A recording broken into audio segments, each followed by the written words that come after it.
Terry, as you've undoubtedly heard from some of my Western colleagues on this committee, the potential listing of the greater sage grouse under the endangered species would inevitably have some really far-ranging impacts on the people of Utah and on the residents of several of our neighboring states. As you know, the state of Utah has proposed a management plan that would protect more than 90% of Utah's greater sage grouse while significantly limiting the adverse economic impacts that these efforts would have. So we see it as a real win-win, potentially, should it be improved. Now, during your confirmation process, you stressed quite repeatedly that cooperation and coordination with states and with all the stakeholders involved would be the hallmarks of your tenure at Interior. Can the state of Utah and its 3 million residents count on your commitment to give serious consideration to approving our state management plan for the greater sage grouse? And can I count on your commitment to work with the state of Utah and with other Western states on this issue and on similar issues under the jurisdiction of the Department of the Interior? Yes, you have my commitment that we will work with states, we'll work with private landowners, we'll work with everyone that is involved in this. The habitat necessary for the greater sage grouse is vast. It covers a lot of jurisdictions, and the only way we're going to really be able to take care of this over the long term is by working together. Okay. Thank you. I hope you'll do that. I hope you'll take a very serious look at the efforts that have been put forward by the state of Utah, because, again, I think they achieve the environmental gains that are necessary, but they do so in a way that also respect the needs of our residents, the people on the ground that are most affected. A recent study by the U.S. Chamber of Commerce reveals that from 2009 to 2012, a total of 71 lawsuits against various federal agencies were settled under circumstances that could be described as sue and settle cases, sue and settle case resolutions. Settlement of these cases directly resulted in more than 100 new federal rules, many of which were major rules, meaning rules that carry an annual aggregate economic compliance impact of $100 million or more.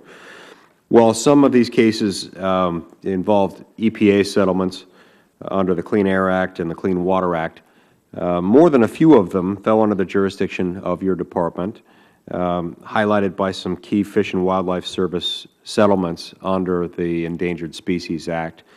The sue and settle process that I'm describing allows agencies to avoid, in some circumstances, the normal protections that are built into the rulemaking process, including first review by the Office of Management and Budget, but also including, not insignificantly, the public, the review process by the public, the opportunity that the public has to review the proposed rulemaking. As your tenure as the Secretary of the Department of the Interior begins, do you think the practice of using settlement agreements and consent decrees to further policy goals is consistent with your commitment to how you want to run the department, including your commitment to transparency? Senator, as a business person, you want to avoid lawsuits at all costs. I have certainly been struck by the amount of lawsuits that are filed against Interior. We're trying to uphold the laws. People differ with that, and they sue. As a business person, I know that sometimes the most cost-effective way to deal with a lawsuit is to settle. Certainly not something that I want to make any kind of a practice of. I want to avoid lawsuits to begin with by making sure that we have parties around the table that understand the law and understand what we're doing in upholding the law. And certainly transparency is something I've been known for in the business side, and I'm committed to being transparent in this process as well. I do know that we have laws that have time requirements on them, such as the Endangered Species Act. We are overwhelmed sometimes with the amount of volume that comes in, and we work to try and address the underlying needs in the most cost-effective way that we can in dealing with upholding those laws. So this is an area that I'm becoming more familiar with, particularly as all the lawsuits now bear my name.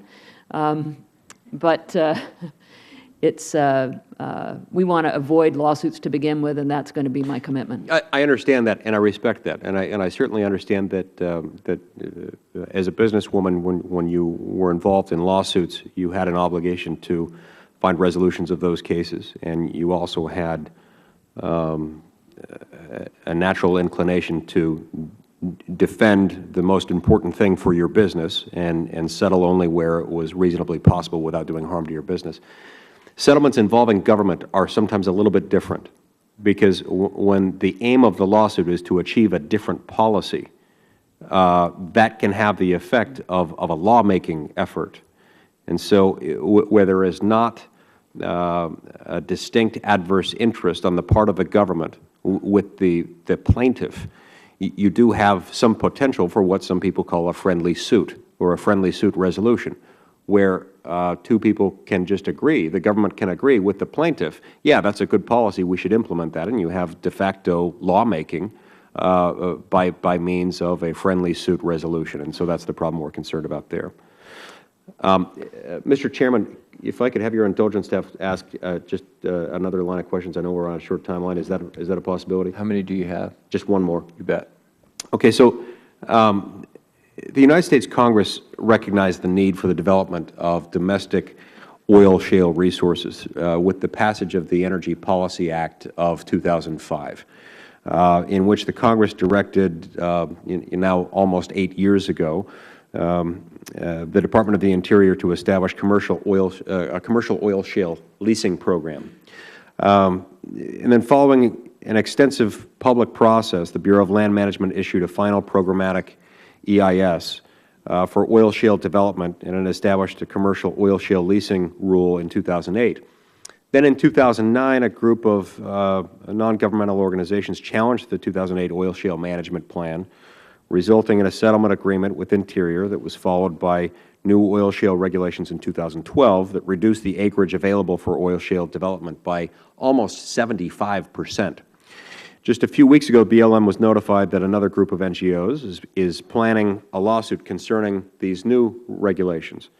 So with the understanding that all these decisions were made during Secretary Salazar's decision, will you commit to take a fresh look at the oil shale leasing program and whether it complies with the objectives of the Energy Policy Act of 2005? Senator, as I understand, we have about 600,000 acres available for oil shale development under these research and development leases. And I think that, the realities right now are more economic on oil shale development, not to be mixed up with shale oil. Right. There's work to be done to assess the value of these resources and their potential for the future. Certainly continuing to do that as part of the President's all of the above energy strategy, and I'm supportive of that. I'm going to ask my colleague, David Hayes, to provide a little more detail as it specifically relates to these programs.